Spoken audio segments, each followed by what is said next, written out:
Fala, meu lindo!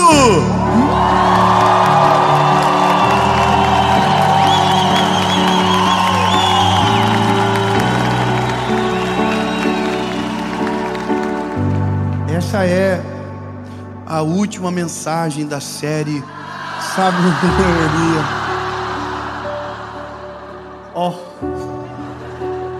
Eu quero muito que você fique comigo até o final, mas pode ter certeza, nessa altura do campeonato, já deve ter uma série nova nascendo e Deus tem algo novo para você.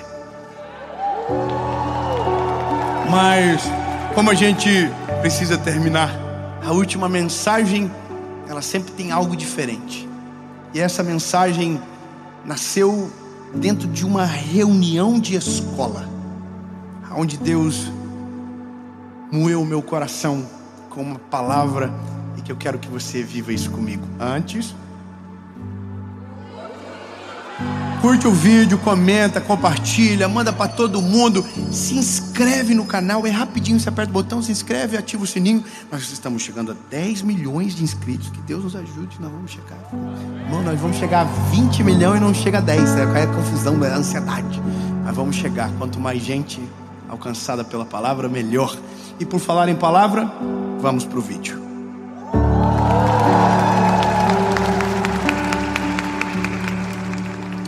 Atos, capítulo 3.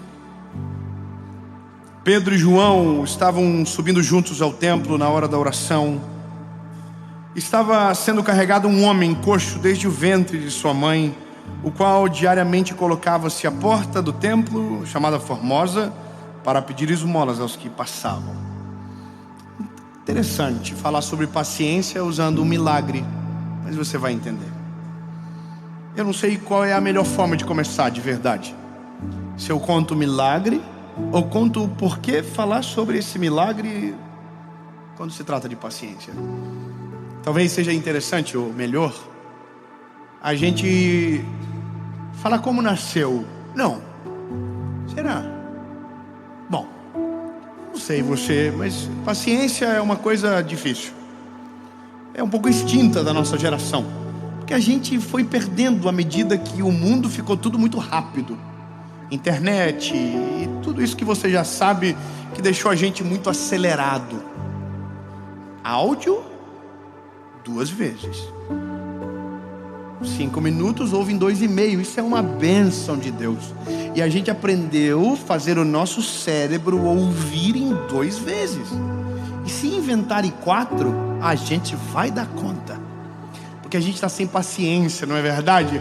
O problema é que a ausência de paciência faz a gente tomar decisões e agir de um jeito que, de uma certa forma, tira o amor da receita. A ausência de paciência me faz colocar uma velocidade no outro que às vezes nem eu estou apto ainda. Mas olha, vamos pela palavra que é melhor. Atos 3 conta uma história, que é a história de Pedro e João, que acabaram de viver o maior fenômeno do Novo Testamento. Quando eu digo fenômeno espiritual, que foi a descida do Espírito Santo em Pentecostes. Atos capítulo 2 conta que o Espírito Santo desceu e encheu todo mundo que ali estava.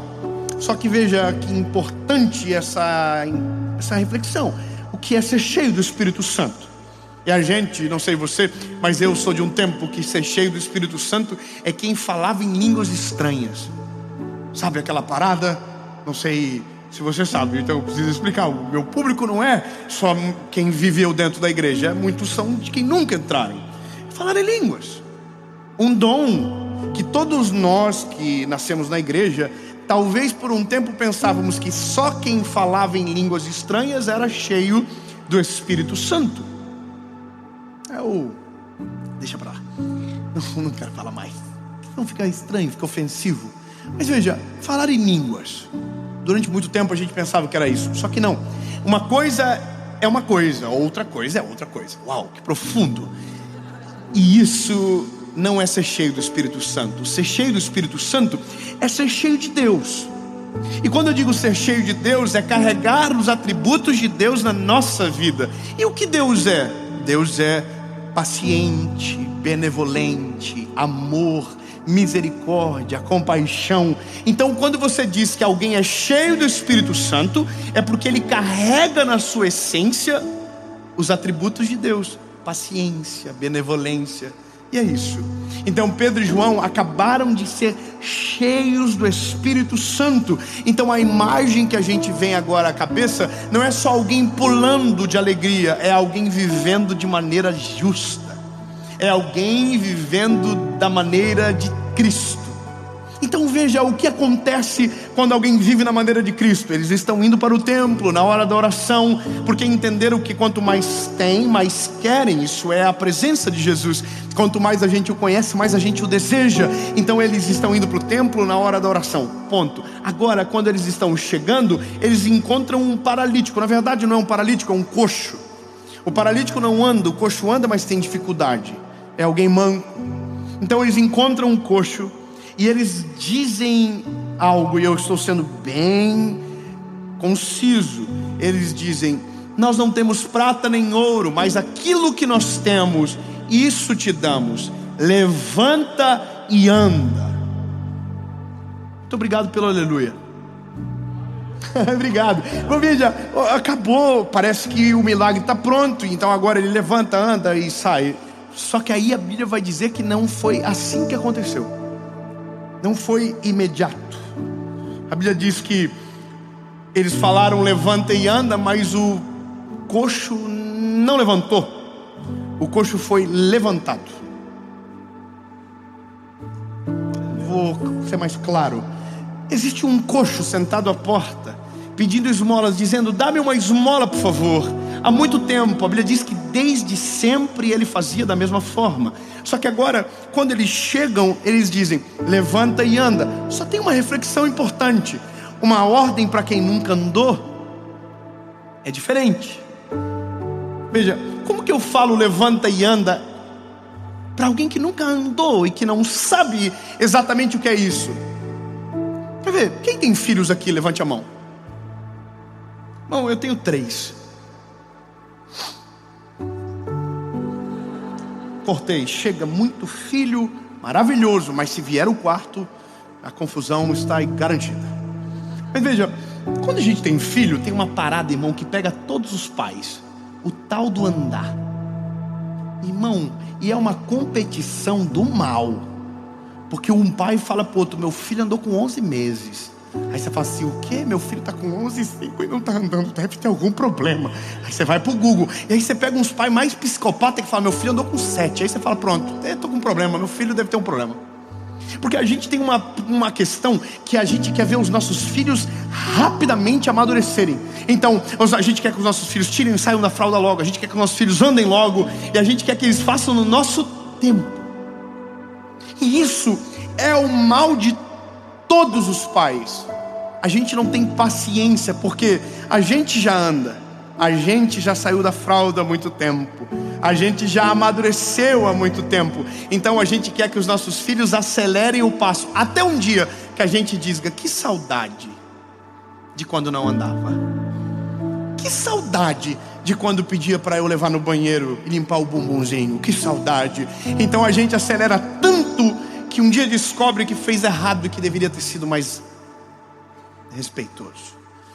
O texto é tão incrível que a Bíblia diz que eles tomaram pela mão direita o paralítico e levantaram. Só que não só levantaram, a Bíblia diz que eles esperaram se firmar os arteiros. Ou seja, levantaram e ficaram segurando, apoiando o coxo, até que ele conseguisse firmar os pés e andar. Lindo. Sabe quando um milagre desse ia acontecer no nosso tempo? Nunca. A gente é muito mais afeito à esmola que jogamos pelo vidro do que parar de verdade para ajudar e ver até andar a pessoa não desgrudar dela. E esse é quem nós somos. E aqui mora o detalhe: ou somos cheios do Espírito Santo e transbordamos do amor, da paciência, da benevolência do Eterno, ou somos somente seres humanos que não temos paciência com ninguém e assim somos com nós mesmos também. Isso é a gente. Se não tivermos o Espírito Santo, não temos paciência, nos falta misericórdia. Pelo contrário, a gente sempre tem uma palavra de juízo sobre o outro. A gente se sente superior, a gente fala mal, a gente reclama, a gente amaldiçoa, a gente não tem paciência com os outros. E aí, lindo, eu vou te dizer por que nasceu isso no meu coração. Eu e a minha esposa fomos chamados para ir no colégio do meu filho. E minha mãe viveu isso a vida toda comigo. Cansei de só vem com acompanhado dos pais. Nossa, irmão, eu fui isso com 17 anos, estava profissional já. Estava no ensino médio, um marmanjo, minha mãe sentada na secretaria e eu entrando com cara de glúteo na sala para pedir perdão para a professora. Aí eu fui pela primeira vez para uma reunião sobre um dos meus filhos. Sentei na reunião. Na verdade, começou um dia antes da reunião. Um dia antes da reunião, um professor me abordou e falou: precisamos falar sobre ele. E aí ele falou: vamos marcar uma reunião. Eu, como não tenho paciência, falei: me fala agora, me dá um release, me fala, por favor, alguma coisa, senão eu vou morrer, eu não vou conseguir nem dormir. E aí o professor falou para mim: não, é porque ele está com um pouquinho de déficit de aprendizagem. Ele não está prestando atenção, ou às vezes presta e parece que não capta. E eu estou ouvindo. E ele falou mais, ele falou: e às vezes ele está brigando com os amiguinhos. E não é que a gente às vezes não vê, mas aí os amiguinhos dizem, a gente não sabe o que está acontecendo, se ele está ficando nervoso por alguma coisa. E aí, irmão, eu já estava assim, ó, olhando para o carro, vendo ele lá, e ele já mudou o semblantezinho dele na hora. E aí no dia não foi só de um, foi de dois, irmão. Os dois estavam com a pá virada no dia. Veio reclamação do outro também. E aí eu entrei no carro, o mais novinho falou: o que foi, pai? Eu falei: nós vamos falar quando chegar em casa. Irmão, eu gerei um pavor neles. Então a gente chegou em casa, eu já chamei o pequenininho, falei: seguinte, aconteceu isso. E falei: você está de castigo. Tirei tudo que não era para tirar naquele dia, já tirei também. E aí chamei o outro mais velho e falei: isso, aquilo. Tirei o iPad, ninguém vai ter mais tela agora durante o dia. Acabou o desenho, acabou tudo. Irmão, e aí fui para a reunião no outro dia.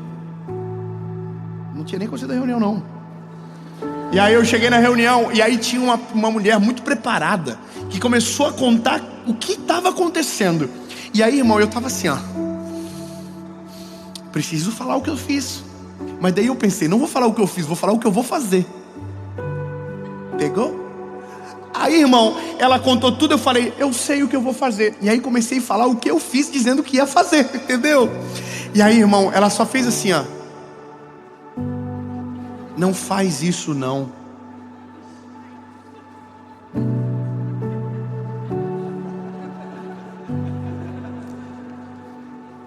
Eu falei: por quê? Ela falou: porque se você fazer dessa forma, você vai perder ele. Você vai sufocar ele. Ele não vai melhorar. Ele vai piorar. Lindo. Aquela professora falou aquilo para mim. O Espírito Santo entrou dentro daquela sala e falou comigo: já pensou se eu fosse contigo da mesma forma? Já pensou se eu te tratasse com a mesma energia e com a mesma velocidade? Você não iria me suportar. E aí, irmão, eu de verdade, eu saí dentro daquele colégio arrasado comigo, destruído por dentro. Cheguei em casa, chamei os meus filhos e disse: o pai precisa mudar uma parada que o pai fez. E comecei a mudar a conversa com eles. Mas naquele dia Deus me fez me lembrar desse coxo, que não precisava sair correndo, porque nunca havia andado. Então ele tem gente cheia do Espírito Santo que tem paciência para esperar ele amadurecer as pernas, criar força nos músculos, para então poder andar. E glória a Deus, que Deus não é da mesma maneira que a gente. Deus é o único que conhece todas as nossas falhas, todos os nossos pecados, todos os nossos segredos, todos todos, e mesmo assim escolheu nos amar. Da mesma maneira, sabendo tudo, nos amou de maneira inteira e completa. E não só amou com palavras, mas entregou o Filho na cruz do Calvário para salvar eu e você. E isso é o verdadeiro amor. Paciente, porque sabe esperar a hora certa de chegar. Benevolente, porque perdoa, apaga passado. Misericordioso, porque a gente não merece, mesmo assim faz. Já pensou se Deus fosse comigo e com você da mesma velocidade que nós somos com os outros? Não estaríamos aqui. E aí eu entrei numa crise na minha vida com Deus e comecei a me lembrar de quem eu sou e o que já fiz. Me lembrei de tanta coisa e comecei a imaginar se eu fosse o Deus dos céus, o castigo que eu estaria não teria saído até hoje. Eu já teria desistido de mim há bastante tempo, porque eu sei quem eu sou.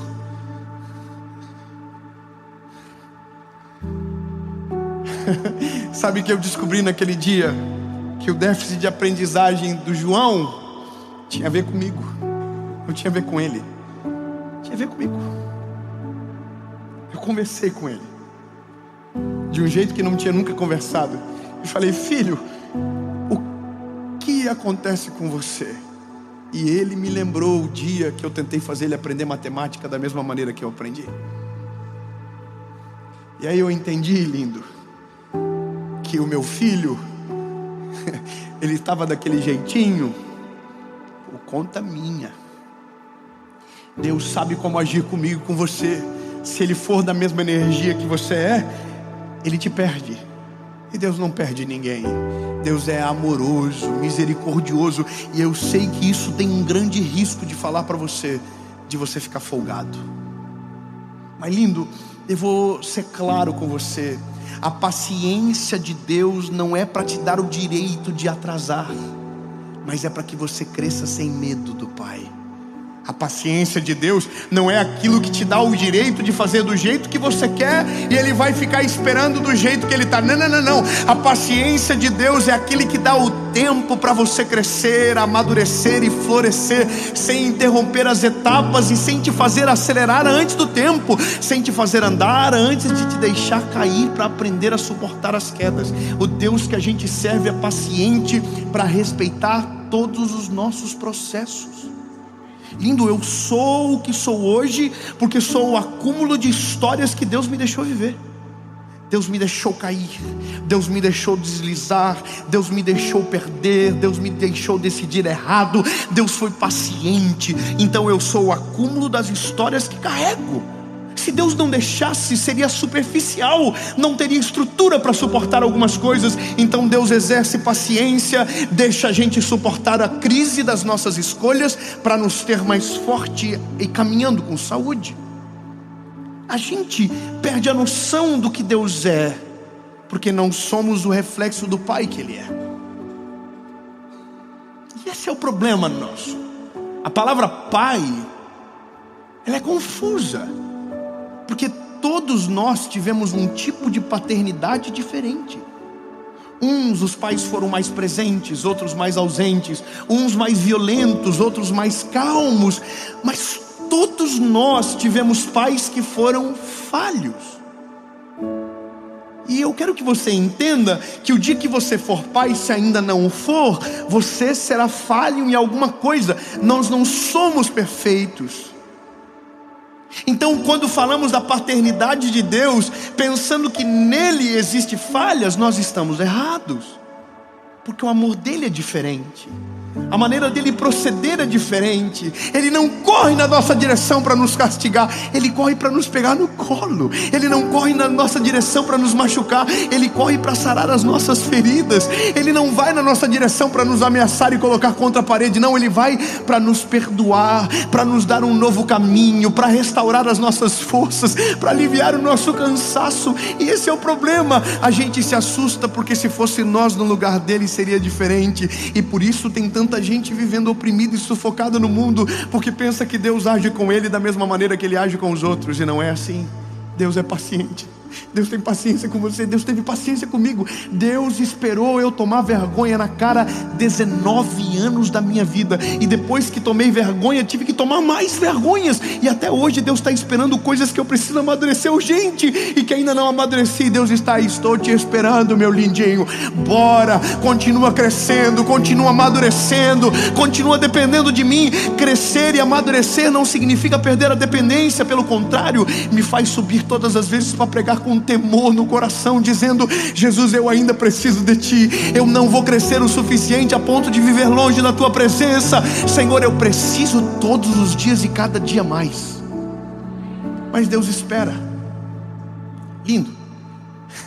Eu sei que todos nós aqui temos as nossas histórias, mas eu vou te falar uma parada: alivie a pressão que você carrega. Ô meu irmãozinho mais novo,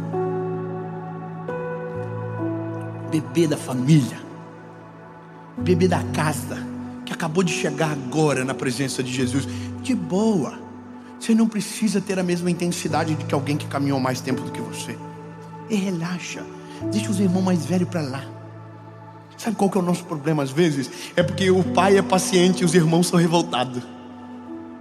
Você já viu? O pai nos espera e os irmãos não deixam a gente não. Irmão, eu sou um evangelista. Meu povo minha galera, é muita gente que começou agora, que acabou de conhecer Jesus, chegaram agora no time, acabaram de conhecer Jesus, mas ainda estão tudo perdido. Tem uns que fazem umas coisas que só Jesus. Eu sou da galera, irmão, que faz tanta coisa que... Ai, meu Deus do céu. E tem gente que vem brigar comigo. Olha aí, ó, tá vendo? Te acompanha, mas faz umas bandidagens aí, ó. O povo gosta de confusão, irmão. O povo não tem paciência com os irmãos mais novos, não. Aí os irmãos mais velhos estão atormentando, e o pai está dizendo assim: deixa ele crescer em paz. Eu não vou fazer ele andar agora, deixa. Imagina, igual eu chegar para os meus filhos e dizer: você vai ter que andar agora, acabou de nascer, não tem nem dente na boca. Tão lindo. Alivia a pressão e deixa Jesus trabalhar dentro de você do jeitinho dele. Eu não estou falando que você pode pecar, lindo, claro que não, bobão. Ai, porque então não pode. Mas se você tropeçar, ele não vai correr para te ferir, ele quer te perdoar. Ele quer trazer você para perto. Ele não quer expulsar você de casa. Eu vi um vídeo esses dias que eu apavorei. Chega pro teu filho e diz que você vai mandar ele para fora. Não vou mandar. É ele que vai amadurecer e querer sair. Eu não expulso o filho de casa. O Deus que a gente serve não expulsa o filho de casa. Sabe qual é a loucura? Ah, porque vai ficar velho e não vai sair. Não, irmão. Quem amadurece com saúde vai embora sozinho. Na presença de Deus é diferente. Não é que vai embora, fica para sempre com o Pai, mas consegue construir a sua vida em sabedoria e com decisões firmes e posicionadas na essência que Deus deu. Mas eu não expulso o filho de casa. Esse é um negócio. A gente precisa tirar rapidamente essa loucura que a gente carrega nessa paternidade que precisa ser trabalhada em um Deus que a paternidade é perfeita. Cheguei para o João, cheguei para o Noah. Eu tenho... Irmão, quando você tem filho, não sei se você tem, eu tenho 3. Um é diferente do outro. Um é um jeitinho diferente do outro. Se eu for pesado com um, é diferente. Eu não sei nem explicar, irmão, porque a gente, quando é pai, engole tudo aquilo que a gente falou dos outros. É incrível. Ai, meu filho não vai chorar. Coitado de você. Ai, meu filho não vai fazer piti. Coitado. Oh, coitado. Tudo que a gente fala do filho dos outros, irmão, a gente vai engolir em seco. Confia. Hashtag confia. E aí, um dia você descobre que cada filho tem o seu tempo, que cada um cresce de um jeito. Lindo. Você é igual e Deus é perfeito para saber disso tudo. Meu lindo, talvez você está casado com uma mulher, ou minha linda, você casou com um homem que acabou de conhecer Jesus. Não exija dele a mesma velocidade de amadurecimento seu. Ô irmão, não seja o irmão mais velho de alguém que fica atormentando a vida do outro. Deixa ele crescer com maturidade e sabedoria. Deixa ele crescer com calma. Não tenta expor ele a perigo antes da hora. Não tente colocá-lo à prova antes do tempo. Deixa ele crescer em paz. Sabe, eu preciso falar isso para o mundo ouvir. Pare de ser chato. Você não foi autorizado para mandar no teu irmão. Quem manda é o pai, ele é o dono da casa. Eu não deixo o João educar o Noah, é eu que vou educar ele. Deus não quer que você fique forçando a barra com os irmãos mais novos. Irmão, o maior problema da igreja do nosso tempo é quando o irmão mais velho tenta educar o irmão mais novo sem a permissão do pai. Para logo. Deixa Deus completar a obra. Deixa Deus. Você andou com 11 meses, talvez ele ande com 1 ano e 1. Talvez você andou com 7, ele vai andar com 11. O problema é dele. Deus é o pai dele, assim como é o teu. Respeite o tempo. Você falou com 2, ele vai falar com 3. E daí? Eu conheço um dos maiores cantores do Brasil, falou com 4 anos. 4 anos de idade foi a primeira palavra. Hoje é um dos maiores cantores da nossa nação. Deixa o tempo de cada um ser respeitado. Paciência. Por isso que eu sou apaixonado pelo Senhor Jesus, porque quando eu olho para o amor dele, eu me encontro, tenho paz e segurança para permanecer no caminho. Ele não me oprimiu, ele não me sufocou, ele me salvou, ele me amou, ele me libertou, ele mudou a minha história, ele me fez sentir amado. E por isso eu sou apaixonado pela vida e pelo amor do meu Senhor Jesus. Então, lindo, eu não estou falando que você tem que correr na mesma velocidade que eu. Eu só quero que você saiba, ouça o teu pai. Ouça ele. A melhor coisa da vida é quando a gente ouve ele. Nada é melhor. Ouça ele. Lindo, fica tranquilo. O Senhor vai fazer algo lindo na tua vida. Ei, relaxa. Jesus conhece a gente, bonitinho, tudo, amor. Eu não sei porque gostou de nós. Meu Deus, irmão, você é ruim, irmão. Você é ruim, hein? Você é ruim. Eu, sangue de Jesus. Se você fosse se contratar, você não se contratava. Eu jamais, irmão, eu sei o problema que eu sou. Jesus não só chamou nós, mostrou amor dando a vida do Filho na cruz. Então, a gente tem que aprender logo. Ele está dando tempo. Ele consegue esperar, mas não esperando você na libertinagem, mas no desejo de amadurecer. Tem gente que pensa que a graça é o direito de pecar. Não, irmão. A graça é o poder de ser perdoado. Olha que poderoso. O Senhor nos dá a chance de sermos renovados. Chamei o João, falei: filho, desculpa o pai. O pai quer te pedir perdão. Porque o pai, quando tinha a tua idade, teve o mesmo problema. Aí ele falou para mim: o pai? Eu falei: aham. E os filhos? O pai foi igual a você. Sabe por que Jesus veio para o mundo e morreu na cruz no nosso lugar e viveu a nossa vida? Para que um dia pudesse olhar para a gente: eu sei o que vocês passam, mas tem de bom ânimo, eu venci o mundo. E se eu venci, vocês também vão vencer. Você pode celebrar o nome de Jesus por isso, meu lindo. Ele não é um Deus apático, ele é um Deus empático. Ele se coloca no nosso lugar. Sabe qual é a loucura? Quando Deus olha para o homem, ele não vê a gente, ele vê Jesus. É o padrão perfeito. Como não amar esse evangelho? Como não amar? Como não olhar com misericórdia para o meu irmão mais novo, sabendo que já passei o que ele passou? E é isso que o evangelho faz. O evangelho traz para dentro de mim a natureza de Deus. O Pedro e o João estão esperando o coxo levantar. Estão com o ombro debaixo dele. Aí a Bíblia diz que quando os arteiros se firmaram, ele foi para o templo junto com o Pedro e com o João. Só que a Bíblia diz que ele entrou saltando e pulando. Quando respeitamos as etapas, o resultado é sólido e duradouro. Quem tenta fazer o que não foi feito para fazer antes do tempo cai e às vezes nunca mais volta a andar. E é isso.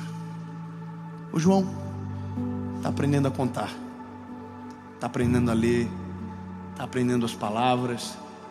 A gente vai tomar banho juntos. Eu falo: filho, escreve o nome do pai no box. Daí ele começa. É assim, pai? Fala, é assim. Segue, tá escrevendo. E aí quando ele termina, a gente faz uma festa.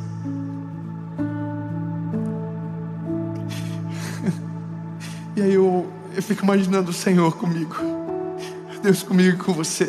A gente está caído, está vivendo distante dele, e a gente volta e diz, me dá chance, me dá chance. Deus diz, eu dou, claro, vamos. E aí você volta, o que acontece? Com uma festa. Aí você acerta um dia, ele diz, é o meu filho. É isso que é o amor do Evangelho, é o amor de Jesus por mim. Você é meu filho. Acertou um dia, acertou outro dia, acertou de novo. Aquele ponto não volta mais. Ele já decorou e aprendeu de verdade. Jesus é assim com a gente, Jesus é assim com você. Então, bebê, tem uma ótima notícia. Aproveite a paciência para ser perdoado. Aproveite a paciência para ser amado. Aproveite a paciência para amadurecer com saúde e de maneira sustentável. Aproveite a paciência para decidir. E eu tenho uma pergunta e dessa maneira termino a série. Você que nunca entregou a sua vida para Jesus, Ele teve paciência para te esperar até agora. Chegou a hora, meu lindo. Ah, mas eu acredito em tudo. Então esse é o problema. Quando você conhece Jesus, você descobre, não precisa de mais nada. Entregue o seu coraçãozinho para Ele. Foi embora, desistiu, o paizinho te trouxe de volta. Então volta para Ele. Volta para casa, bebê. Você não foi feito para viver longe da presença do Pai. Não é sobre a casa, é sobre o Pai que é o dono da casa. Volte para Ele. 2 perguntas e uma resposta. E é você que decide. Tenho que mudar muito? Não. Ele tem paciência para te receber do jeitinho que você é. E tem poder para mudar tudo que em você é. Poder, amor para te transformar de dentro para fora. Mas só você que decide. Porque o convite está pronto. Eu estou à porta e bato. Aquele que ouvir a minha voz e abrir a porta, eu entrarei e farei morada. Olha como é paciente. Ele é o dono da porta, da casa, do morador da casa. E mesmo assim, bate na porta. A decisão é sua. A decisão é sua. Eu vou contar até 3. Se a sua decisão for sim, você levanta a mão e a gente vai fazer a maior festa que esse lugar já viu. 1, 2, 3. Levante a mão se você está tomando essa decisão.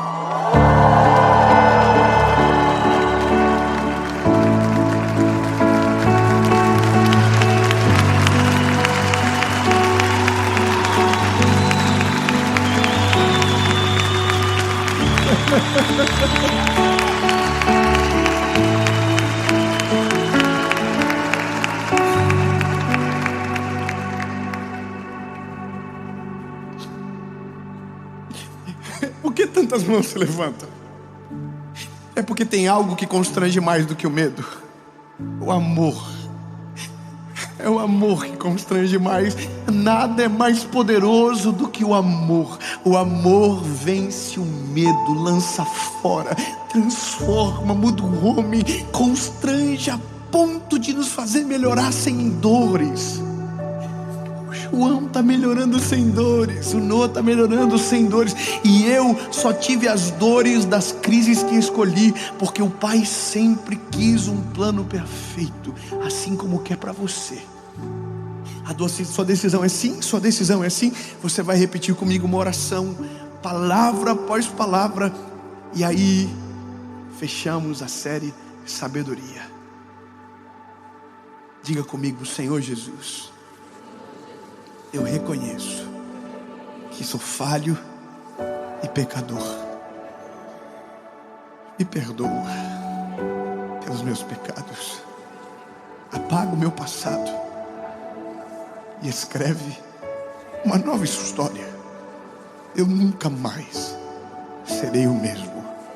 A partir de hoje, eu sou propriedade única e exclusiva sua, em nome de Jesus.